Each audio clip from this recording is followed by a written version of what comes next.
अस्सलाम वालेकुम my dear student, class first year exercise हम कर रहे हैं 6.6 चैप्टर 6 इसका, और क्वेश्चन नंबर हम 4 इसका करने जा रहे हैं, जो कि बहुत इंपॉर्टेंट है, अक्सर इम्तिहान में बोर्ड एग्जाम में आता रहता है।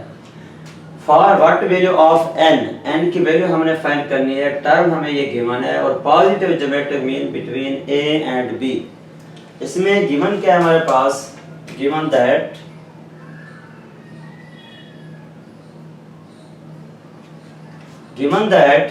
कि हमने इस टर्म को कंपेयर करना है किसके साथ, a की पावर n b की power n dividing by a की पावर n-1 b की power n-1 is equal to positive geometric mean. जैसा कि आप जानते हैं ज्योमेट्रिक मीन का जो हमारे पास फार्मूला होता है वो होता है प्लस माइनस ए बी का अंडर रूट। हमने क्या करना है, पॉजिटिव लेना है, नेगेटिव नहीं लेना, क्योंकि हमें गिवन है पॉजिटिव ज्योमेट्रिक मीन, इसलिए हमने यहाँ पे पॉजिटिव ज्योमेट्रिक मीन के साथ इसको कंपेयर किया है। अब इसको क्रॉस मल्टीप्लाई करेंगे, ये टर्म जब इधर जाएगी क्रॉस मल्टीप्लाई होगी तो ये केस हमारे पास आ जाएगी a की पावर n b की power n is equal to, इसको मैं लिख रहा हूँ a b under root into a की पावर n-1 b की पावर n-1, ये हमारे पास आ जाएगा। यहाँ तक पहुँचने के बाद हम क्या करेंगे, स्क्वायरिंग करेंगे ऑन बोथ साइड।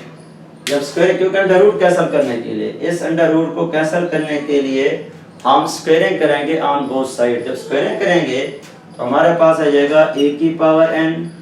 b की n इसका square is equal to a b under root इसका स्क्वायर इनटू a की पावर n-1 b की पावर n-1 और इसका स्क्वायर। स्क्वायर अंडर रूट आपस में कैंसिल हो जाएंगे। उसके बाद इसको सिंपलीफाई करेंगे, इसका फार्मूला ओपन करें, a की पावर 2n b की पावर 2n प्लस 2a की n b की n इज इक्वल टू, ये हमने फार्मूला खोला है, ये सारा a square b square plus 2ab, यहाँ से स्क्वायर अंडर रूट कट हो गया ab इनटू इसका स्क्वायर ओपन करेंगे, इसका स्क्वायर ओपन करेंगे a की पावर 2n-2 प्लस b की पावर 2n-2 और प्लस 2a की n-1 b की n-1, ये जैसा हमारे पास आ गया है। अब इसको सिंपलीफाई करते हैं मजीद, मैं इसको लिख रहा हूँ a की पावर 2n b की पावर 2n प्लस 2a की n b की n इज इक्वल टू, अब ये जो ab है, ये जो ab है ये पहले इससे मल्टीप्लाई होगा, फिर इससे मल्टीप्लाई होगा, फिर इससे मल्टीप्लाई होगा। जब इस ab को a से मल्टीप्लाई करेंगे, बेस सेम है, आपस में मल्टीप्लाई हो रही हैं तो पावरें ऐड होंगी। जब पावरें ऐड होंगी तो इसकी पावर 1 है, जब ये 1 इसके साथ ऐड होगा तो -2 में से 1 चला जाएगा, -1 बचेगा। तो ये केस हमारे पास आ जाएगा a की पावर 2n-1 डॉट b, ये वाला b, ये b वैसे का वैसे आ जाएगा, n की पावर ऐड होंगी, a की पावर 2n-1 आ जाएगा, प्लस फिर इस a b को जब b से मल्टीप्लाई करेंगे तो b की पावर 1 है, बेस सेम है, आपस में मल्टीप्लाई हो रही हैं, पावर ऐड होंगी, तो इसकी पावर जब इस 1 इसमें ऐड होगी तो ये आपके पास a वैसे का वैसे b की पावर 2n-1 आ जाएगा। फिर दोबारा a b को जब इनसे मल्टीप्लाई करेंगे दोनों से, अब a इधर भी है, यहाँ भी है, यहाँ भी है, b यहाँ भी है, b यहाँ भी है, तो दोनों टर्म में मौजूद हैं, उधर भी दोनों टर्म में मौजूद हैं। जब ये आपस में मल्टीप्लाई होंगी, पावरें ऐड होंगी, तो इसकी 1 इसकी 1 कैंसिल हो जाएगी, पावर इसकी 1 इसकी 1 पावर कैंसिल हो जाएगी, तो इसको हम ले देंगे प्लस 2a की n b की n, ये हमारे पास आ जाएगा। अब इस टर्म को जब इस साइड पे ले आएंगे तो ये टर्म और ये टर्म आपस में कैंसिल हो जाएंगे। उसके बाद रीअरेंज कर देते हैं, a के साथ a वाली टर्म रीअरेंज कर दें, b के साथ b वाली टर्म अरेंज कर दें। इनको रीअरेंज करेंगे तो हमारे पास क्या आ जाएगा डियर स्टूडेंट्स, हमारे पास आ जाएगा, तो मैं इसको लिख रहा हूँ a की पावर 2n माइनस, इसके साथ ये वाली टर्म लेके आ रहा हूँ, a की power 2n-1 into b, a की power 2n-1 b is equal to, और a b वहां पहले से ठहरा हुआ है, a b की पावर 2n-1 माइनस ये जो b की पावर 2n है, इसको दूसरी साइड पे ले जाएंगे,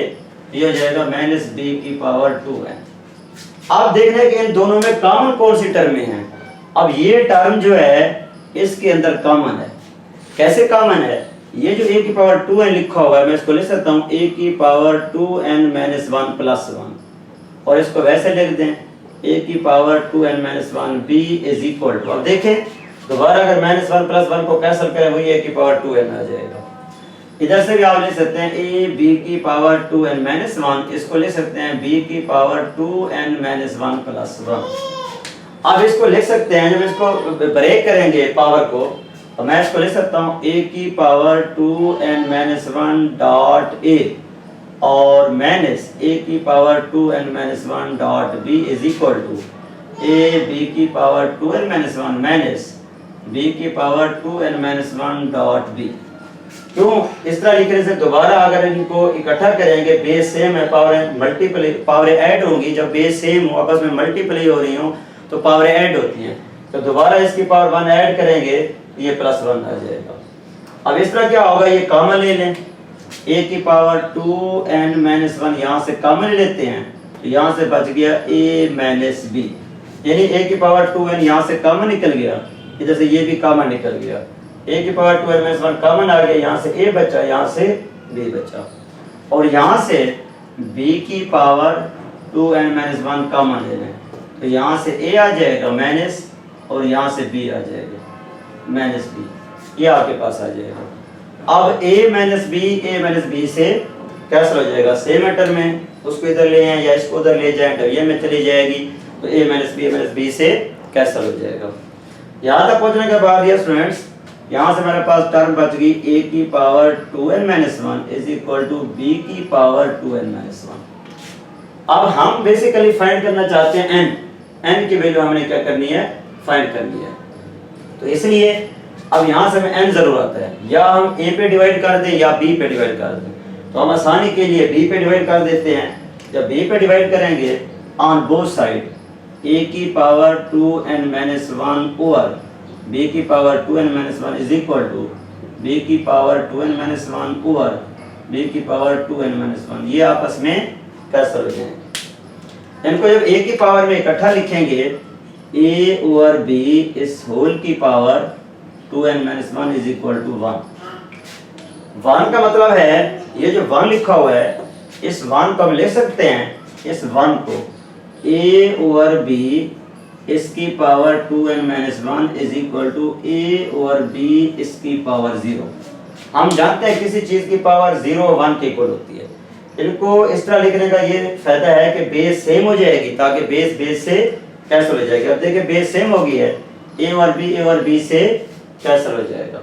ये दोनों कैंसिल हो जाएंगे तो हमारे पास आ गया 2n माइनस 1 इक्वल टू 0, ये हमारे पास आ जाएगा। माइनस का 1 है, दूसरी साइड पे ले जाएंगे तो हमारे पास क्या आ जाएगा, ये आ जाएगा 2n minus 1 equal to 0, 2n is equal to 1। 2 पे डिवाइड करेंगे ऑन बोथ साइड, जब 2 पे डिवाइड करेंगे 2n ओवर 2